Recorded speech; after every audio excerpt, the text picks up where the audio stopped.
Assalamualaikum warahmatullahi wabarakatuh. Bismillahirrahmanirrahim. Halo semuanya, perkenalkan nama saya Aldila Nur Aziza dari kelas 11 TPIB 1 nomor absen 4.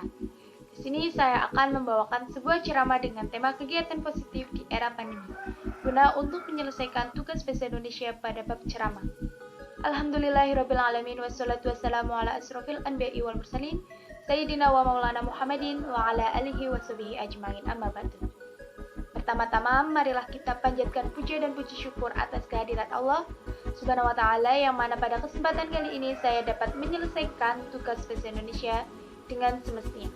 Sholawat serta salam tidak lupa kita kirimkan kepada junjungan kita Nabi Agung Muhammad SAW, yang mana kita nantikan syafaatnya di yaumil qiyamah. Amin. Menurut sumber kompas.com pada 2 Maret 2020, untuk pertama kalinya pemerintah mengumumkan 2 kasus pasien positif COVID-19 di Indonesia. Namun, pakar epidemiologi Universitas Indonesia, Pandu Riono, menyebutkan virus corona jenis SARS-CoV-2 sebagai penyebab COVID-19 itu sudah masuk ke Indonesia sejak awal Januari. Sejak Januari, saat virus corona jenis baru ini diumumkan, dapat menular antar manusia dan sudah menjajah di berbagai negara lain selain Wuhan di Cina. Pemerintah Indonesia tidak lantas langsung menutup akses penerbangan langsung dari dan ke Wuhan yang ada di sekitar 6 bandara, antara lain Batam, Jakarta, Denpasar, Manado, Makassar. Pemerintah Indonesia merasa cukup melakukan langkah-langkah antisipasi, antara lain menggunakan Hot Alert Card atau Yellow Card, juga thermal scanner untuk mengecek suhu di atas 38,5 derajat Celcius di pintu masuk dan keluar RI.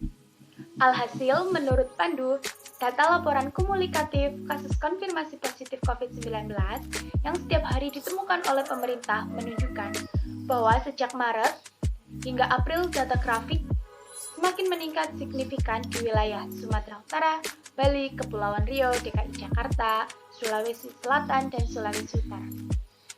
Nah, berikut tadi sekilas tentang adanya virus COVID-19 di Indonesia.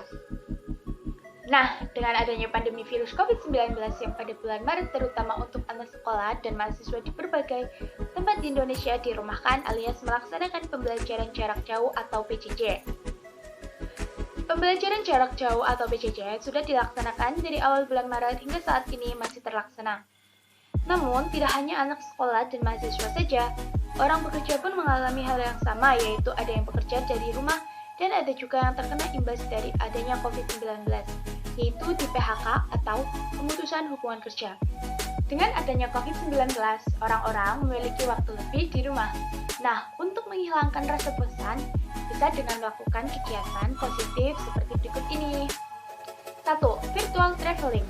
Sejak wabah virus corona merebak dan semua orang diminta di rumah saja, tempat-tempat wisata termasuk museum menutup akses pengunjung. Meski demikian, pengelola museum membuka akses kunjungan secara virtual. Sebagai referensi, berikut beberapa museum di Indonesia yang bisa Anda kunjungi, yaitu Museum Nasional Indonesia, Museum Kepresidenan Balai Kirti, Museum Benteng Fredericburg, Galeri Nasional. 2. Manajemen waktu. Sejak adanya imbauan untuk bekerja dan belajar di rumah, kita menjadi lebih bebas dan longgar untuk melakukan berbagai kegiatan. Tak jarang, banyak di antara kita yang habis waktunya untuk tidur atau rebahan di dalam rumah. Alhasil, banyak waktu yang terbuang sia-sia adanya pandemi. Untuk menyiasatinya, kita bisa membuat rundown atau jadwal kegiatan yang bisa dilakukan dalam suatu hari. Jadwal kegiatan ini bisa mendorong kita agar dapat melakukan rutinitas yang baik. 3. Membaca buku. Seberapa banyak buku yang dibeli, namun tak sempat membacanya? Coba buka kembali rak buku yang sudah lama tidak kamu sentuh lagi. Mungkin sekarang waktu yang tepat untuk membaca buku. Membaca buku bisa merefresh pikiranmu. Kamu bisa mengisi waktu dengan membaca buku sesuai yang kamu punya. Misalnya buku novel, komik, pengetahuan umum, hingga self-development. Jika semua koleksi buku yang kamu punya telah habis, kamu bisa memanfaatkan akses internet untuk mengunduh e-book. Terdapat cukup banyak e-book yang bertebaran di internet seperti Pusnas atau Perpustakaan Nasional. Beberapa koleksi buku yang tersedia di internet ini bahkan dapat kamu baca dan unduh secara gratis. Alhasil, dengan membaca buku dapat menambah wawasan dan pengetahuan. 4.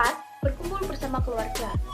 Menghabiskan banyak waktu di dalam rumah membuat kita lebih sering bertemu bersama keluarga. Momen ini bisa dimanfaatkan untuk berkumpul antara satu keluarga, interaksi dan kebersamaan antar satu keluarga dan menjadi semakin erat dan terjaga. Tak ada salahnya kita melakukan aktivitas bersama keluarga seperti menonton televisi, memasak, berdiskusi, dan masih banyak kegiatan positif lainnya.